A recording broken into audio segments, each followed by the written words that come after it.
और भगवान ने तुरंत जैसे ही बंसी दिखाने को बढ़ाई, रुक्मिणी ने बंसी तो देखी नहीं, भगवान का हाथ पकड़ा, तुरंत रथ में चढ़ गई। कहा भगवान आप हट जाओ, रथ को मैं चला के लेकर जाऊंगी। कोई ये ना कहे कि रुक्मिणी को भगवान भगा करके ले गए, रुक्मिणी भगवान को भगा करके ले गई।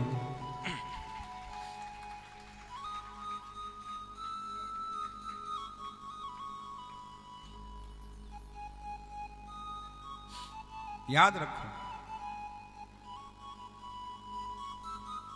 रुक्मिणी ने ऐसा क्यों किया? रुक्मिणी कौन थी? रुक्मिणी भगवान की भक्त थी।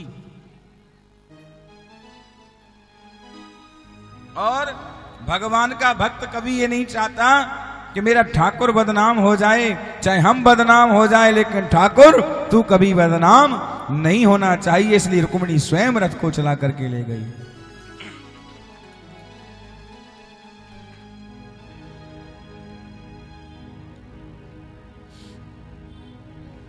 और जैसे ही महाराज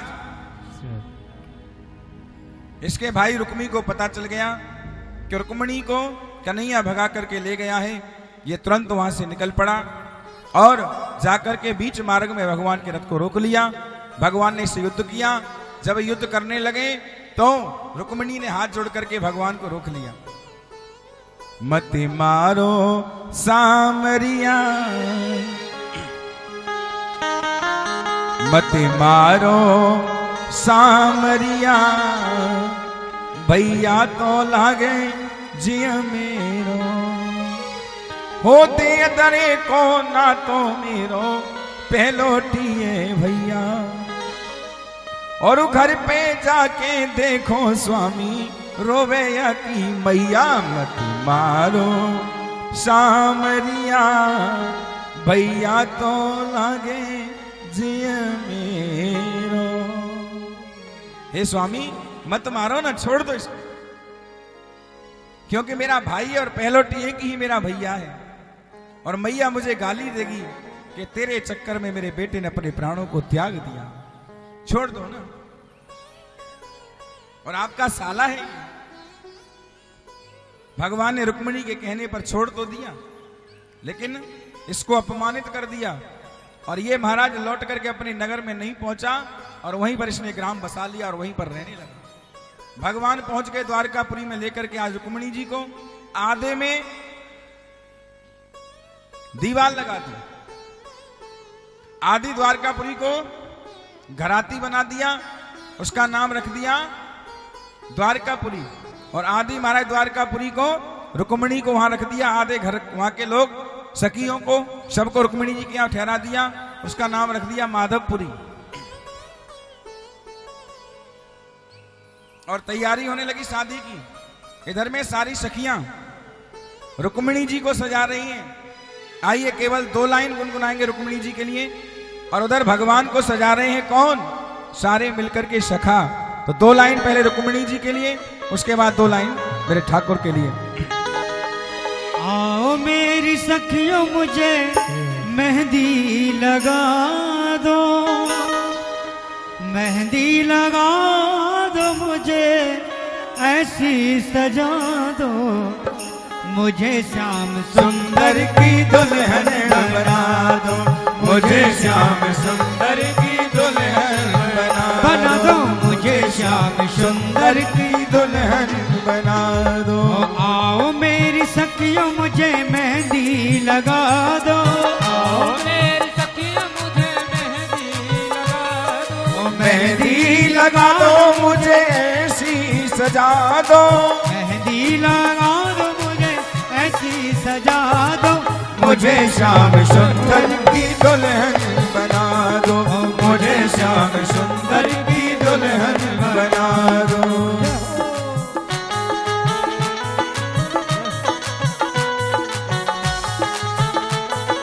रुक्मिणी बल्लभ लाल की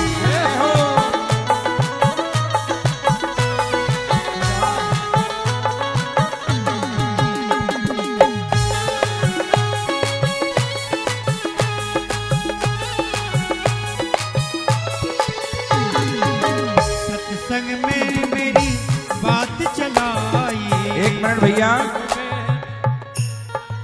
कौन कौन मेरे श्याम सुंदर की दुल्हन बनना चाहता है? अरे माटी के धौना, अब तो सुधर जाओ, संभल जाओ। 1-1.5 घंटे की बात और रह रही है, 7 दिन से आपको समझाया जा रहा है, फिर भी ऐसे बैठे हो माटी के धौनाओं की तरह। अरे ये तो संसार का जगतपति है, अरे इसकी दुल्हन नहीं बन पाई तो संसार में किसी की दुल्हन नहीं बन पाओगी। किस किस की सगाई इसके साथ में हुई है? कौन कौन इसकी दुल्हन बन करके रहना चाहता है? और कहिए, हे सत्संग में मेरी भई सगाई, सत्संग में मेरी बात चलाई, सत्संग में मेरी बात चलाई। ओ सतगुरु ने मेरी कीनी रे सगाई, सतगुरु ने मेरी कीनी सगाई। उनको बुला के हाथ लेवा तो करा दो, उनको बुला के हाथ लेवा तो करा दो। मुझे श्याम सुंदर की दुल्हन बना दो, मुझे श्याम सुंदर की दुल्हन बना दो, मुझे श्याम सुंदर की दुल्हन बना दो, मुझे श्याम सुंदर की दुल्हन बना दो, मुझे श्याम सुंदर की दुल्हन बना दो, मुझे श्याम सुंदर की दुल्हन बना दो। तेरा किसने किया श्रृंगार सामरे, तेरा किसने किया श्रृंगार सामरे, तेरा किसने किया श्रृंगार सावरे। लगे दूल्हा सा तू, लगे बनड़ा सा तू, दिलदार सावरे। तेरा किसने किया श्रृंगार सामरे, तेरा किसने किया श्रृंगार सामरे।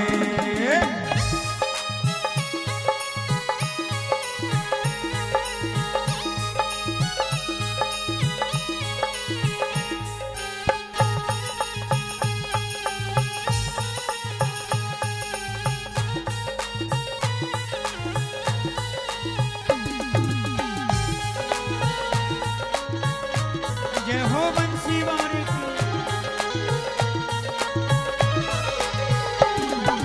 और मरियागर चंदन केसर तिलक लगाया, और गिरियावर चंदन केसर तिलक लगाया, और मुकुट कानों में कुंडल इत्र बहुत महकाया, मोर मुकुट कानों में कुंडल इत्र बहुत महकाया। महकता रहे, महकता रहे दरबार सावरे। तेरा किसने किया श्रृंगार सामरे, ओ तेरा किसने किया श्रृंगार सामरे।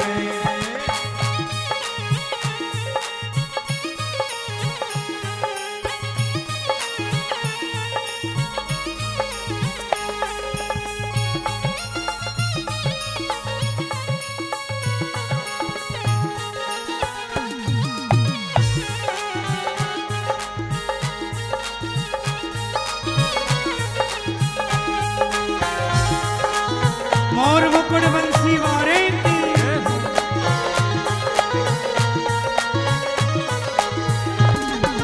बागों से कलिया चुन चुन कर सुंदर हार बनाया, बागों से कलिया चुन चुन कर सुंदर हार सजाया, ओ सुंदर हार बनाया, काना सुंदर हार बनाया, सुंदर हार बनाया, प्यारे सुंदर हार बनाया। और मुकुट गानों में कुंडल इत्र बहुत महकाया, और मुकुट गानों में जिसने तुझे सजाया। ओ महकता रहे, महकता रहे हर बार सावरे। और भैया कन्हैया का श्रृंगार ऐसे थोड़ी होता है। जब द्वारका वासियों ने कन्हैया का श्रृंगार किया था तो सबने बड़ा सुंदर ठुमका लगाया था। तो ठुमका तो लगाना ही, दोनों हाथ ऊंचे करें सभी भक्तगण, दोनों हाथ ऊंचे करें और ताली की सेवा करते हुए क्या हो। तेरा किसने किया श्रृंगार सावरे, तेरा किसने किया श्रृंगार सामरे, तेरा किसने किया श्रृंगार सामरे, तेरा किसने किया श्रृंगार सामरे। लगे दूल्हा सा तू, लगे दूल्हा सा तू, दिलदार सामरे, तेरा किसने किया श्रृंगार सामरे, तेरा किसने किया श्रृंगार सजे मत श्याम नजर लग जाएगी, सजे मत श्याम नजर लग जाएगी, वो सजे मत श्याम नजर लग जाएगी। वो बरसाने की गुजरी, बरसाने की गुजरी तेरा पे मर जाएगी, सजे मत श्याम नजर लग जाएगी, सजे मत श्याम नजर लग। ओ तेरा किसने किया श्रृंगार सावरे, तेरा किसने किया श्रृंगार सावरे, श्रृंगार सावरे, श्रृंगार सावरे, श्रृंगार सावरे। आइए आराम से आनंद से आचार्य जी दोनों को खड़े करते हुए आमने सामने माला देंगे और मंत्र पढ़ेंगे। हरि ओम स्वस्ति न इंद्रो वृद्धशवः स्वस्ति नः पूषा विश्ववेदाः स्वस्ति नस्तार्क्ष्यो अरिष्टनेमिः स्वस्ति नो बृहस्पतिर्दधातु। दधातु। पूजन प्रारंभ हो गया। अच्छा रुक्मिणी जी एक बात बताओ, रुक्मिणी जी अरे हमारी तरफ देखो, ये तो तुम कहाँ बात है? दूल्हा को देखेगी अब काय को कन्हैया जी, ओ कन्हैया जी, श्री राधे। कहाँ ध्यान हुए तुम्हारो? रुक्मणी पे।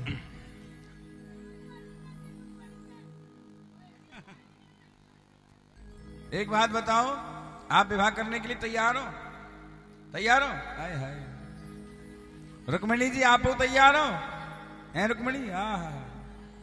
दोनों की दोनों ही तैयार हैं साहब। अच्छा तो एक बात बताओ कन्हैया, पहले माला कौन डालता है, रुक्मिणी या कन्हैया? कौन डाले पहले माला? हाय हाय कन्हैया जो माल में, रुक्मिणी जी पहले माला डाले, है ना? सब तैयार है, हमारा मामला एकदम बढ़िया फर्स्ट क्लास। आइए पहले रुक्मिणी जी भगवान कन्हैया के लिए माला अर्पण करेंगी, डालिए। ओम मंगलम भगवान विष्णु मंगलम करुणध्वजः मंगलम पुंडरीकाक्ष मंगलाय तनोहरे सर्व मांगल्य मांगल्ये शिवे सर्वार्थ साधिके शरण्ये त्र्यंबके गौरी नारायणी नमोस्तुते। तदेव लग्नं सुदिनं तदेव ताराबलं चन्द्रबलं तदेव विद्याबलं देवबलं तदेव लक्ष्मीपते त्रियुगं स्मरामि। बोलिए रुक्मिणी भगवान की जय हो। बोलिए श्याम सरकार की जय हो। बोलिए जुगल जोड़ी सरकार की जय हो। बोलिए श्याम सुंदर भगवान की जय हो। आइए परीक्षित जी,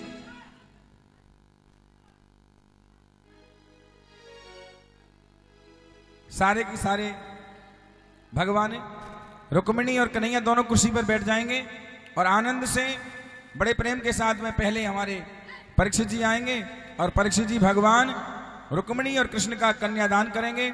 उसके बाद जो भी माताएं बहनें भाई बंधु कन्यादान करना चाहती हैं एक एक करके आए, धक्का मुक्की न करें, बच्चे बिल्कुल न आए, दूर रह जाएं। और भैया राजू भैया जहां कहीं भी हो, दो चार आदमियों को यहाँ खड़े कर दें, लड़कों को, बच्चों को पीछे कर दें, उदम न करें और द्वारकापुरी में बड़े आनंद से रहने लगे। और महाराज दूसरा विवाह जामंती के साथ, तीसरा विवाह सत्यभामा के साथ, चौथा विवाह लक्ष्मणा के साथ, पांचवा विवाह कालिंदी के साथ, छठवां विवाह मित्रविंदा के साथ और सातवां विवाह सत्या के साथ और आठवां विवाह नागजती के साथ। इस प्रकार से भगवान ने 8 विवाह संपन्न किए। और एक राजा था जिसका नाम था भौमासुर, उसने 16,100 कन्याओं को कैद में किया हुआ था।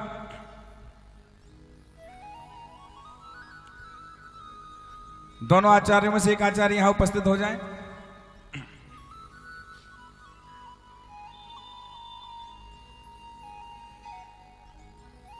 और बड़े आनंद से भगवान भौमासुर के यहां पर पहुंचे और भौमासुर से युद्ध किया। युद्ध करने के बाद, उसको पराजय करने के बाद 16,100 कन्याओं को कैद से मुक्त करवाया और मुक्त कराने के बाद में बड़े आनंद से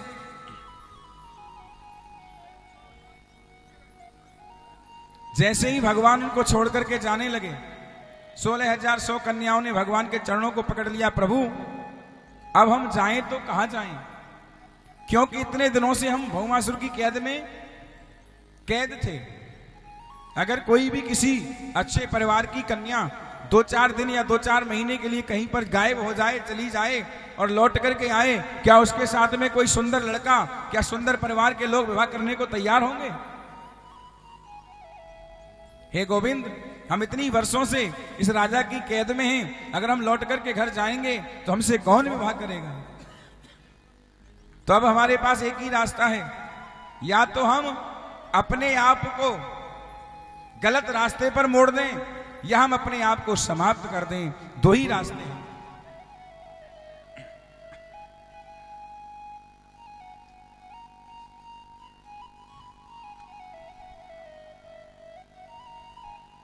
और तुरंत महाराज भगवान श्याम सुंदर ने कहा, अरे सखियों, बैठ जाओ।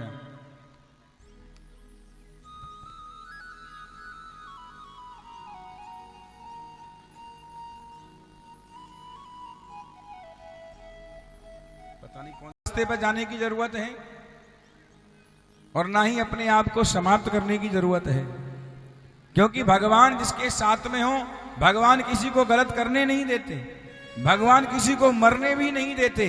इसलिए भगवान ने 16,100 गोपियों को स्वीकार कर लिया और उनके साथ भी विवाह संपन्न कर लिया और उनको सम्मान दिया। आज मेरे गोविंद के 16,108 विवाह संपन्न हुए और आगे चल करके बड़े आनंद के साथ में भगवान ने द्वारकापुरी में बड़े सुंदर तरीके से 16,108 रानियों के साथ रह रहे हैं। भगवान के प्रत्येक रानी से 10-10 पुत्र और एक कन्या प्रकट हुई। आप अंदाजा लगा लो, 16,108 रानी हैं, प्रत्येक रानी से 10-10 पुत्र और एक पुत्री प्रकट हुए। भगवान की कुल संतान कितनी हो गई हैं? जितने भी अच्छे बढ़िया बढ़िया स्कूल में पढ़ने वाले बच्चे हैं, लगा लो गणित जरा, अपना अपना मोबाइल निकाल के बताओ। ये दिल्ली के स्कूलों की पढ़ाई है। अरे पंडित जी, तुम्हें नहीं पता, हमारा छोरा ना फनाले स्कूल में पढ़े, 20,000 रुपए महीना तो फीस जाती है, 1.5 लाख रुपए तो महाराज एडमिशन में लग गए, तब जाकर के एडमिशन हुआ। क्या फायदा ऐसे स्कूल में पढ़ाए हुए से? बेकार पैसा खर्च कर रहे हो। 16,108 रानी भगवान की हैं, प्रत्येक रानी से 10-10 पुत्र एक पुत्री है, तो टोटल भगवान की संतान कितनी हो गई बताओ? हैं? क्या बात है, बाहर स्कूल की पढ़ाई।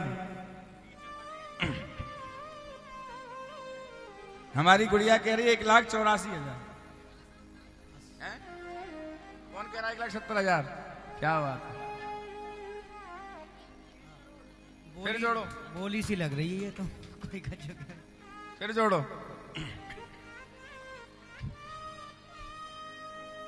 भगवान की प्रत्येक रानी से, कुल रानी कितनी है भगवान की?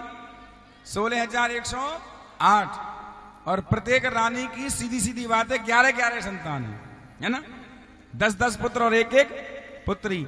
अब 11 का सीधा 16,108 में कर दो।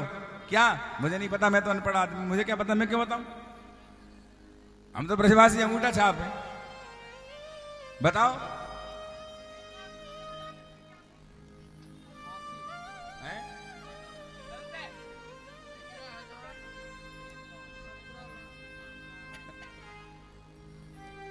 बताओ, नहीं आता? अगली साल बताना, ठीक है ना? अगली साल के लिए छोड़ दिया मैंने। मैं बता दूंगा तो फिर तुम लोग कैसे पूरी साल तक याद करते रहोगे? महाराज जी ने ये बताया था, हम उसको जोड़ें, और टीचर से पूछें, फिर गुणा भाग लगाएं। हाँ, हमसे आ गया। अब महाराज जब अगली साल आएंगे ना तो हम जरूर बताएंगे, तभी तो आएंगे। तुमसे थोड़ी पूछा मैंने, तुम यहां पर हो कि यहां पर? ठीक है ना? हमारे राजू भैया तैयार हैं, हम भी तैयार हैं। अगली साल तक गुणा भाग लगाते रहना, स्कूल में पढ़ाई करना, और फिर अगली साल मुझे बताना, ठीक है? तब अगर नहीं आएगा तो मैं आपको बता के जाऊंगा, ठीक है ना? आज श्री सुखदेव जी कहते हैं, हे राजन परीक्षित, भगवान की इतनी संतान होने के बावजूद भी कभी भी भगवान के घर में, परिवार में किसी से कभी कोई लड़ाई नहीं होती है। बड़े सुंदर तरीके से भगवान का परिवार चलता है।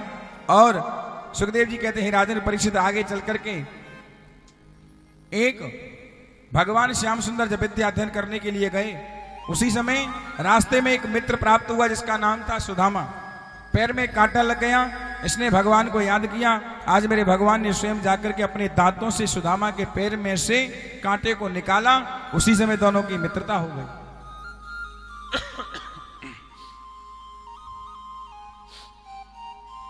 और महाराज जब मित्रता हो गई तो दोनों गुरु शांतिवन गुरु के यहां पर विद्या अध्ययन करने के लिए पहुंचे। पाठ पढ़ते पढ़ते गुरुजी ने पाठ याद करने के लिए दिया।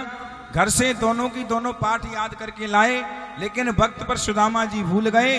और जब सुदामा पाठ को सुनाना भूल गए तो भगवान अपनी दोस्ती मित्रता को निभाने के कारण खुद भी पाठ को भुला देते हैं। ऐसी होनी चाहिए मित्रता।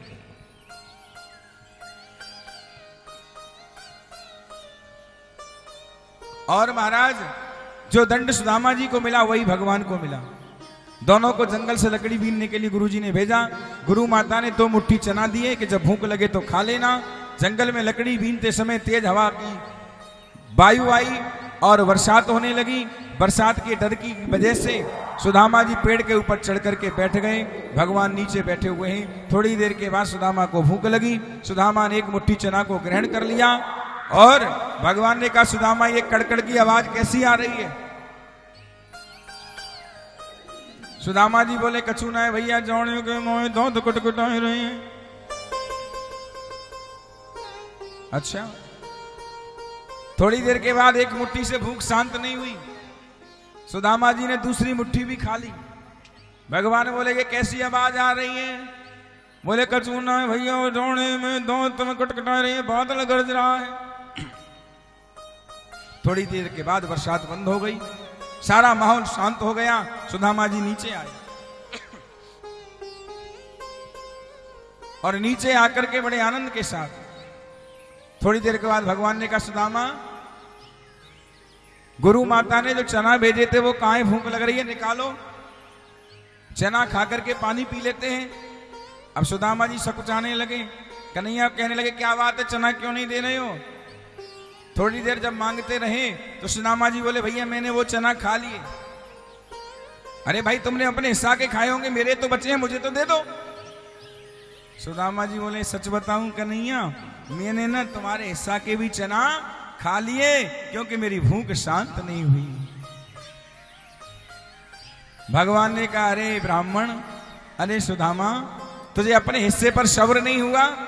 तूने मेरा भी हिस्सा खा लिया। जा, मैं तुझे श्राप देता हूं कि तू दरिद्र हो जा। श्राप दे तो दिया, लेकिन तुरंत भगवान की आंखों से आंसू आने लगे और सुदामा के चरणों को पकड़ करके गोविंद क्षमा याचना करने लगे। हे सुदामा, तू ब्राह्मण है और ब्राह्मण को कभी भी मैं निर्धन, गरीब, दुखी नहीं देख सकता, क्योंकि ब्राह्मणों का मैं सम्मान करने वाला हूं, ब्राह्मणों को प्रेम करने वाला हूं, ब्राह्मणों की पूजा करने वाला हूं। लेकिन क्या करूं, आवेश में आकर के मुझसे सहन नहीं हुआ और मैंने तुझे श्राप दे दिया, मुझे क्षमा कर देना। भगवान ने कहा, कोई बात नहीं, आपने श्राप दिया ना, मैंने स्वीकार किया। आज उसी श्राप की वजह से भगवान द्वारकापुरी में बैठे हुए, द्वारकाधीश बन करके, और इधर सुदामा, अपनी सुदामापुरी में गरीबी से बुरा हाल है। खाने को भोजन नहीं है, पहनने को वस्त्र नहीं है, रहने को मकान नहीं है, टूटी सी झोपड़ी में रहता है। और इसकी धर्म पत्नी का नाम है सुशीला। संतान और सुशीला सभी दुखी हैं। भगवान से प्रेम करने वाले सुदामा रात दिन भगवान का भजन करते हैं, भिक्षा ला करके अपने परिवार को चलाते हैं। एक दिन धर्मपत्नी ने कहा कि तुम पिया द्वारिका जाओ, श्री कृष्ण तुम्हारे मित्र हैं, वहां जाकर अपनो हाल बताओ। ये स्वामी, आप द्वारकापुरी जाओ, आप कहते हो बचपन के मेरे मित्र भगवान कृष्ण हैं और वो द्वारकाधीश हैं, वो सबके रखवाले हैं, सबके ऊपर कृपा करते हैं, दीनों के नाथ नाथ दया निधि हैं, कृपा निधि हैं, कृपालु हैं, दयालु हैं, दया के सागर हैं, इसलिए आप उन्हीं की शरण में जाओ, वही हमारे दुख को दूर करेंगे। सुदामा ने कहा मैं चला तो जाऊं, लेकिन एक बात ध्यान रखो, हमारे पास तो कुछ है ही नहीं। और जीवन में याद रखना, गुरु के यहां, मित्र के यहां, भगवान के यहां और अपनी कभी बहन भांजियों के यहां, ये 4 जगह ऐसी है, कभी खाली हाथ नहीं जाना चाहिए। नियम है ये शास्त्र का। लेकिन ये कलयुग का प्रभाव क्या कहता है? कलयुग में लोग कहते हैं भगवान के यहां, गुरु के यहां और भगवान की कथा में बहन बेटी के यहां, मित्र के यहां हमेशा खाली हाथ जाओ, और ससुराल में जाओ तो डिब्बे 4 लेकर के जाओ, है ना। ससुराल में जब आदमी जाता है ना तो अलग ही चमक होती है साहब, चाल ढाल उसकी चमक, पहना उड़ाव अलग बता देते। कहाँ जा रहे हो जी? ससुराल जा रहे हो क्या? बोले हाँ जी। और महाराज सबसे बढ़िया दुकान जो होती है ना, उसी दुकान पे जाकर के गाड़ी रुकती है। हेलो, हाँ जी, क्या डिब्बा ले जाने? मिठाई कितने के बताए दियो? वो तो ध्यान ना है, ऐसा करियो, वो 2 डिब्बा तो तैया सास के लिए, एक चचिया सास है तुम्हारी और एक वो क्या कहते हैं फुफिया सास, और कौन कौन सी सास होते हैं भगवान। और 4 भैया तो संबंध को अलग अलग ले जाओ। अरे हाँ, 10 डिब्बे बढ़िया वाले पैक कर दो, फर्स्ट क्लास एकदम है। और महाराज मिठाई लेकर के जाते हैं, क्यों? क्योंकि ससुराल में अगर 500 का ले जाएंगे तो 500 की जगह पे 1100 तो मिलेंगे। लेकिन कभी कभी ध्यान रखना, जेब के चले जाते, घाटो हो जाते, 500 को ले जाओगे 100 ही मिलते हैं, 400 जेब के और लग जाते हैं, और कबू को 500 ही गायब रह जाते हैं महाराज। ये ध्यान रखना, कभी कभी होता है ये तो 500 के 1100 मिल जाए, बार बार कौन देगा तुम्हें। लेकिन एक बात ध्यान रखना, भगवान के दरबार में, मेरे ठाकुर के दरबार में, गुरु के दरबार में और मित्र के यहां, भगवान के दरबार में, गुरु के दरबार में जो भी एक भी लेकर के आता है, मेरा गोविंद कहता है तू 1 लेकर के आएगा, मैं तुझे 10 करके दूंगा, ये मेरा तुझसे वादा है। क्योंकि भगवान कभी किसी से लेता नहीं और भगवान अपने ऊपर कभी किसी का रखता नहीं, वो तो 10 गुना करके वापस करता है। फिर भी लोग यहां देने से पीछे हट जाते हैं। महाराज दिया तो बहुत कुछ है, अरे बहुत कुछ दिया है तो 2-4 हजार यहां भी दे दो, क्या फर्क पड़ता है, भगवान आपका कल्याण करेगा। बोले महाराज यहां देने के लिए थोड़ा ही है, यहां तो 100 में ही काम चल रहा हो तो काय को 4000 दें। ये लोगों की थिंकिंग है।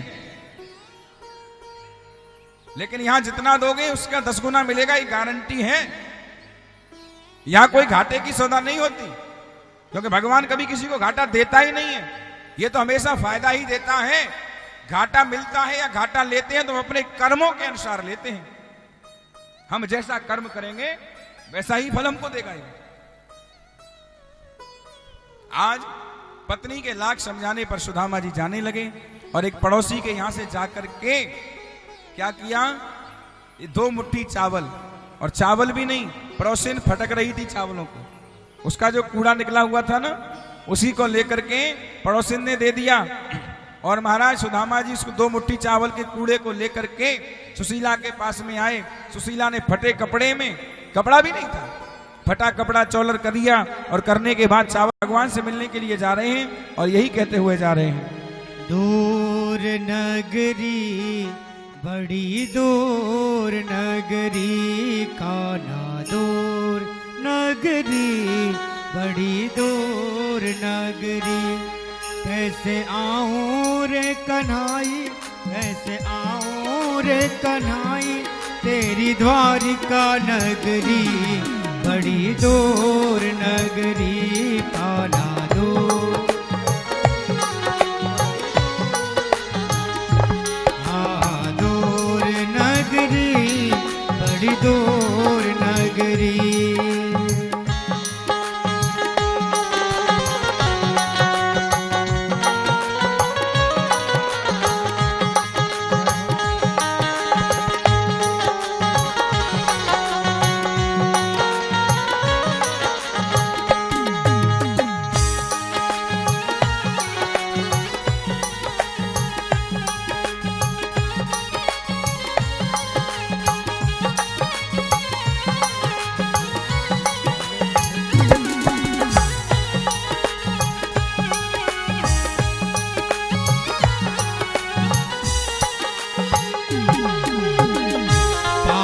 धरूं तो काना पायल मोरी भीगे, पायल मोरी भीगे, हाँ पायल।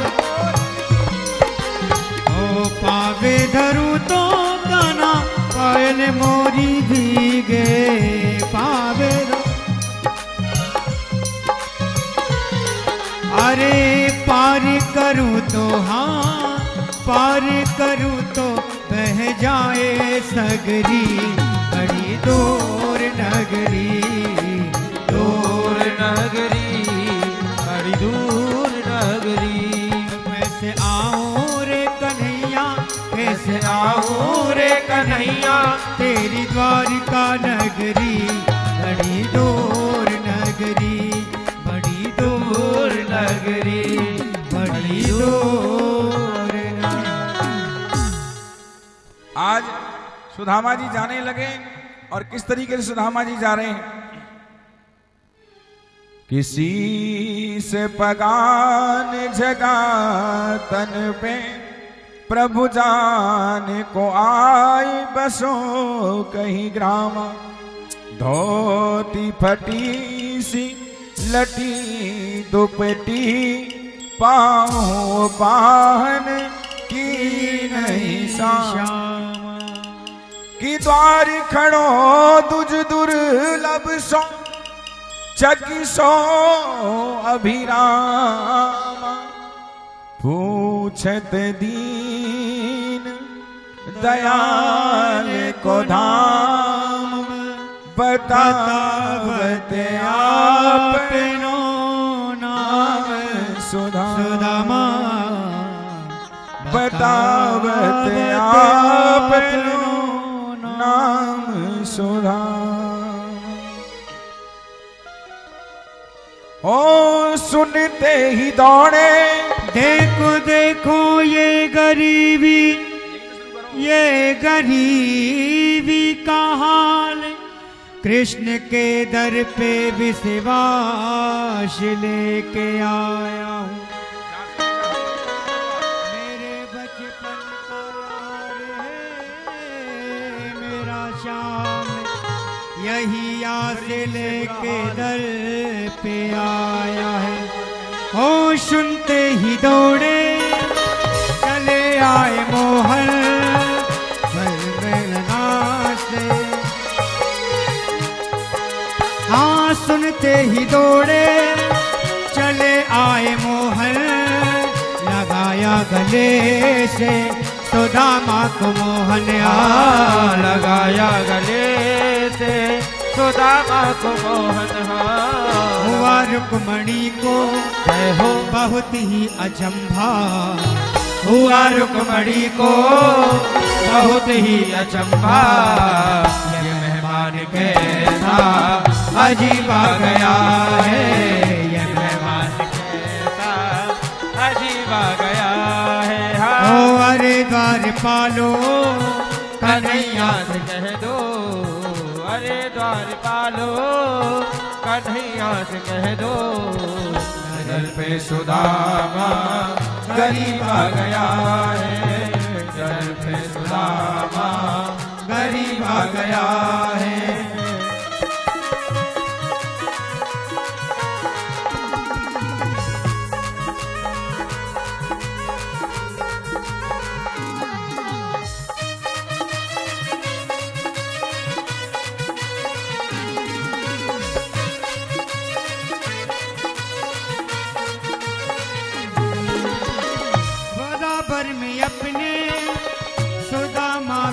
धुलाए, चरण आंसुओं से श्याम ने धुलाए। चरण आंसुओं से श्याम ने धुलाए। न घबराओ प्यारे हो जरा तुम सुदामा, न घबराओ प्यारे जरा तुम सुदामा, तुझी का समा तेरे करीब आ गया है, तुझी का समा तेरे करीब आ गया है। ओ अरे द्वार पालो कन्हैया से कह दो, अरे द्वार पालो कन्हैया से कह दो, दर पे सुदामा गरीब आ गया, गरीब आ गया, गरीब आ गया, गरीब आ गया। आज भगवान श्याम सुंदर ने बराबर में नहीं बैठना, खड़े हो जाइए, बस खड़े रहिए। और जैसे ही सुनते ही दौड़े चले आए मोहन, लगाया गले से सुदामा को मोहन। बराबर में अपने सुदामा को बिठाया, चरण आंसुओं से श्याम ने धुलाया। जैसे ही द्वारपालों ने जाकर के कहा, भगवान तुरंत दौड़ पड़े और पीतांबर भी गले से गिर गया। भगवान ने पीतांबर को उठाया नहीं, चरण खड़ाऊ पहने नहीं, दौड़ पड़े। भगवान को देखते ही सुदामा को गले से लगा लिया और महाराज कहा मुझे आने में बहुत देर हो गई। सुदामा को ला करके बड़े आनंद के साथ में भगवान कन्हैया ने सिंहासन पर बिठाया और स्वयं चरणों में बैठ करके और क्या किया कि देखे सुदामा की दीन दशा, करुणा करके करुणा निधे रोए। पानी परात को हाथ छुओ नहीं, नैनन के जल सो पग धोयो, नैनन के जल सो पग धोए। आज भगवान सुदामा की दिशा को देखकर कितने रोए, इतने रोए कि पानी परात को हाथ छुओ नहीं, नैनन के जल सो पग धोए।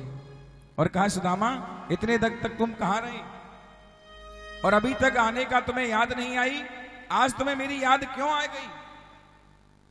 भगवान कन्हैया ने सुदामा से बार बार पूछा और कहा चलो कोई बात नहीं है, अब आ ही गए हो तो सभी ने मिलकर के चरणामृत का पान किया और पूरी द्वारकापुरी में छींटे लगाए।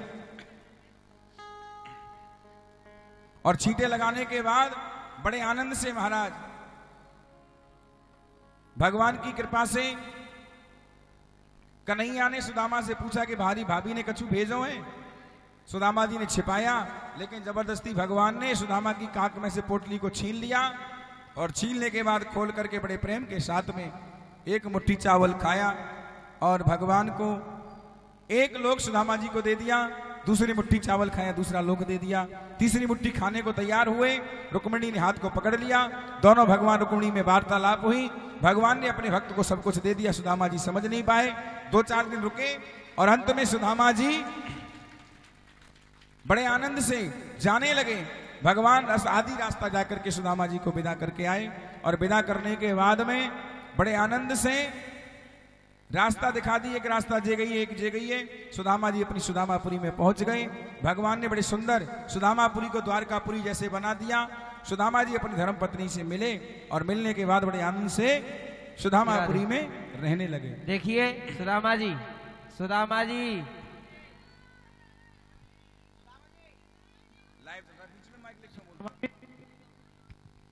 में भगवान का भजन करते हुए वैकुंठ धाम को प्राप्त हुए।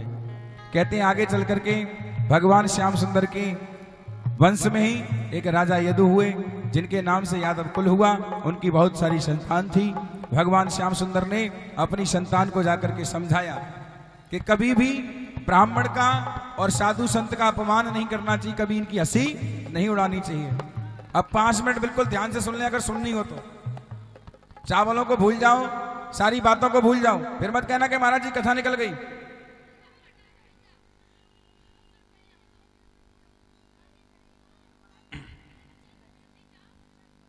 आज भगवान ने अपनी संतान को समझाया कि ब्राह्मण का और साधु संत का कभी अपमान नहीं करना चाहिए, कभी हंसी नहीं उड़ानी चाहिए, नहीं तो वंश भी डूब जाता है। लेकिन भगवान की बात उनके वंशजों ने नहीं मानी और उन्हीं यादव कुल के वंश में से एक संतान एक साधु का अपमान करने के लिए एक लड़के को लेकर के और उसके पेट से तकिया लगा करके बांध करके और साड़ी पहना के लंबो महाराज घूंघट बना करके और सामने ले जाके खड़ा कर दिया। महाराज ये बहू नई आई है विवाह होकर के कुछ ही साल पहले और ये गर्भवती है, इसको देखें और देख करके बताएं इसके क्या होगा। संत समझ गए कि हमारी मजाक उड़ाने हंसी उड़ाने के लिए आए हैं। संत ने कह दिया इनकी गर्भ से मूसल पैदा होगा और तुरंत तकिया मूसल बन गया। और महाराज संत का श्राप के द्वारा मूसल बना हुआ उसको कहीं फेंक भी नहीं सकते, नहीं तो प्रलय आ जाएगी, अकाल हो जाएगा। इन्होंने क्या किया कि महाराज गंगा के किनारे जाकर के और एक पत्थर लिया और पत्थर पर ले जाकर के उस मूसल को घिसने लगे और घिस घिस करके उसको समाप्त करने का चेष्टा की और अंत में उसका एक अंश इतना सा बच गया। आप कोई भी चीज घिसते हो ना उसका अंत थोड़ा सा बचता है, पूरा नहीं घिसा जाता। तो जो घिस करके और निकल गया उसकी गंगा के किनारे कटीली घास प्रकट हो गई, वही वाली घास हरी हरी जो एक दूसरे में चीर देती है। और जो टुकड़ा बचा उसे गंगा जी में डाल दिया। उस टुकड़े को गंगा में मछली निगल गई और मछली निगलने के बाद एक मछलहारे ने पकड़ ली और मछुआरे ने पकड़ करके मछली को ले गया। उसने मछली को चीरा, चीरने के बाद उसमें से एक नुकीला पदार्थ निकला। उस पदार्थ को बहेलिया को दे दिया। बहेलिया ने उसको सुंदर काट छाट करके घिस करके नुकीला बाण बना लिया, अपने बाण पर सजा लिया। और ऐसे अपमान को देख करके भगवान को सहन नहीं हुआ। आपस में ही भगवान की कृपा से भगवान का सारा वंश एक दूसरे से लड़ने लगा और वहीं गंगा के किनारे घास को उखाड़ करके एक दूसरे पर प्रहार करने लगा। सारे उस घास से ही एक दूसरे को समाप्त कर दिया और पूरा वंश समाप्त हो गया। यहां ताली बजाने की जरूरत नहीं है, समझने की जरूरत है। कभी भी ब्राह्मण का साधु का अपमान मत करना, कभी उनकी हंसी मत उड़ाना, नहीं तो वंश को बचाने वाला कोई नहीं होगा। प्यारे ध्यान रखना। और जब सारे वंश का विनाश हो गया, अकेले भगवान रह गए, तो भगवान विचार करने लगे बड़े शोक में, चिंता में। भगवान एक वृक्ष के नीचे जाकर के बैठे हुए हैं, चिंता में डूबे हुए हैं। और भगवान अपने एक पैर के ऊपर दूसरा पैर ऐसे रखे हुए हैं और भगवान के पैर में यहां पर पद्म था, पद्म का चिन्ह था। और महाराज भगवान ऐसे बैठे हुए हैं, पद्म का चिन्ह ऐसे चमक रहा है जैसे हिरण की आंख हो। और बहेलिया ने वही बाण में जो लगाया था और बाण को चमका करके उसने तैयार कर लिया, बाण से लगा लिया था ना। बहेलिया ने सोचा कि ये हिरण की आंख है और हिरण की आंख समझ करके शिकार खेल करके वही बाण धनुष पर चढ़ाया और तुरंत छोड़ दिया। भगवान के पैर में जाकर के लगा, भगवान के पैर से खून निकलना प्रारंभ हो गया। भगवान ने सोचा अब मेरी जरूरत यहां में नहीं है, अब सब कुछ समाप्त हो चुका, अब मुझे भी यहां से जाना होगा। और भगवान तुरंत वैकुंठ धाम को पधार गए। बोली भक्त वत्सल भगवान की। और महाराज उसके बाद सुखदेव जी ने राजा परीक्षित से पूछा, हे परीक्षित, आपने 7 दिन कथा सुनी? परीक्षित जी ने कहा, जी महाराज सुनी। एक बात बताओ, अब 7 दिन कथा सुनने के बाद क्या तुमको मौत से डर लगता है? अब कोई तुम्हारे मन में भय है?